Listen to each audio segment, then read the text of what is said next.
Halloween. Partyspaß oder Halloween, Satanismus? fête divertissante ou satanisme? Halloween, c'est l'occasion pour de nombreux enfants, adolescents et adultes, de faire une fête d'horreur amusante et effrayante. C'est le jour où les enfants vont dans les rues en imitant des esprits méchants et demandant des sucreries à la porte des maisons en disant des phrases telles que « des bonbons ou un mauvais sort ». Si quelqu'un ne donne pas ce qui est demandé, il doit s'attendre à des méchancetés ou même du vandalisme. Les adultes se présentent à ces fêtes d'horreur avec des têtes coupées ou des choses semblables. Et dans les magasins, on peut acheter de nombreuses farces de fêtes comme par exemple du cerveau en amuse-gueule pour zombies et du sang liquide. Lors de ces fêtes d'horreur, on peut manger des saucissons en forme de doigts coupés et faire l'expérience de pratiques occultes comme l'interrogation d'oracle, le tarot ou le pendule, qui sont toujours plus demandés. Et pas seulement là. Mais quelle est l'origine de cette fête sanglante pleine de faces horribles et de personnages effrayants? Une pratique trop légère de ces cultes effrayants et occultes pourrait-elle être nuisible? Et jusqu'où peut-elle finalement mener? Ces questions ne sont presque jamais posées ou méprisées comme rabat-joie. En ce qui concerne l'origine de la fête d'Halloween, on dit souvent que les rituels du 31 octobre remontent à une tradition celtique. Des druides auraient sacrifié des humains ce jour-là pour faire honneur à leur dieu de la mort, Samhain. Au XIXe siècle, ce culte des îles britanniques a été exporté sur la côte est de l'Amérique du Nord, puis est plus tard retourné en Europe. Il s'est développé de manière très dynamique et a été sujet à de nombreux changements au cours du temps. Historiquement, il n'est pas possible de prouver exactement que des cultes celtiques se sont développés continuellement pour aboutir au culte moderne d'Halloween. Ce qui est prouvé en revanche, ce sont les liens évidents avec le satanisme dont les rituels de sacrifice ont lieu en secret depuis des millénaires. Ce lien est aussi confirmé par Anton Sander Lavey, fondateur et prêtre de la Church of Satan aux États-Unis. Lavey s'est lui-même présenté comme le premier à avoir défini et organisé le satanisme moderne.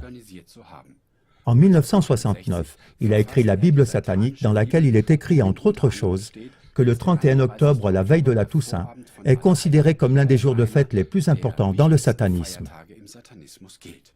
Le chercheur en occultisme Jack Roper constate « Le moment de l'année où ont lieu le plus grand nombre de crimes rituels sataniques et occultes, c'est Halloween. » Une des personnes qui, par expérience personnelle, connaît la réalité de la magie noire, de la sorcellerie et du satanisme, ainsi que le culte d'Halloween et ses répercussions, c'est John Ramirez.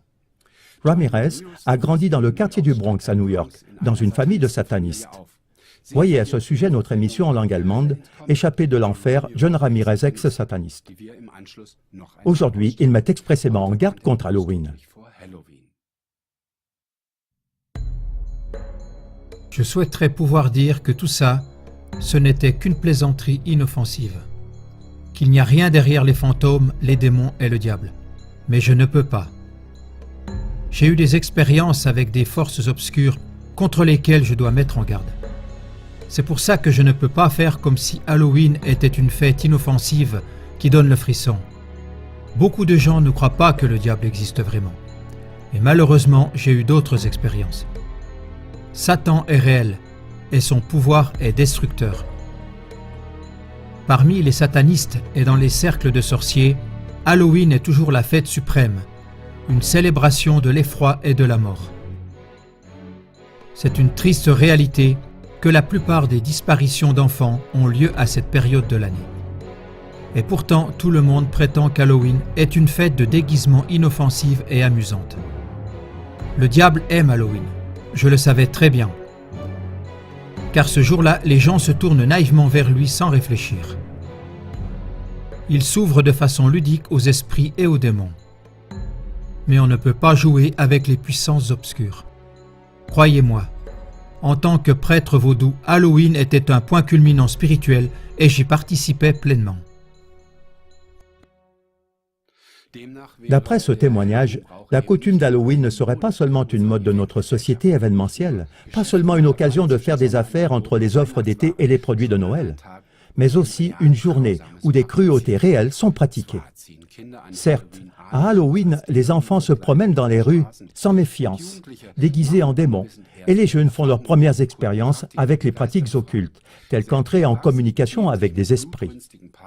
Avec des fêtes sanguinaires, même des adultes s'approchent candidement des puissances obscures.